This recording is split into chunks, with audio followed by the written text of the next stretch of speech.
વડોદરાના હરણી રોડ વિજયનગર વિસ્તારમાં મહિલાનો આપઘાતનો મામલો। વારસિયા રિંગ રોડ પર આવેલા વિજયનગર માઈ મંદિર પાસે આજે સવારે ભારે અફરાતફરીનો માહોલ સર્જાયો હતો। નિધિ ફ્લેટની પાછળ કાળકા માતાના મંદિરમાં રહેતા ધનસાબેન હસમુખભાઈ ચુનારા નામના મહિલાએ મંદિરની બાજુમાં આવેલા એક વડના ઝાડ સાથે દોરડા વડે ગળે ફાંસો ખાઈ લીધો હતો।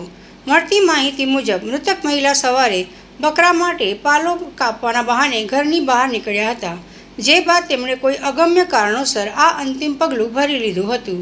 ભરચક રસ્તા પર ઝાડ સાથે મહિલાએ લટકતી હાલતમાં જોઈ રાહદારીઓ થંભી ગયા હતા અને જોતજોતામાં લોકટોળા એકઠા થઈ ગયા હતા।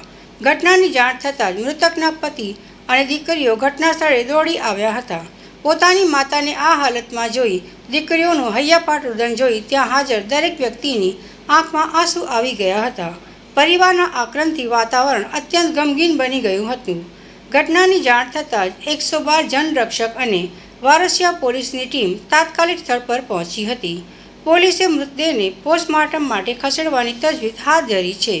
જોકે મહિલાએ આટલું આત્યાર્થિક પગલું કયા કારણોસર ભર્યું તે હજુ સુધી જાણી શકાયું નથી। હાલમાં વારસિયા પોલીસે અકસ્માતે મોતનો ગુનો નોંધી વધુ તપાસ હાથ ધરી છે। જાહેરમાં બનેલી આ ઘટનાએ સમગ્ર વડોદરાને હચમચાવી દીધું છે।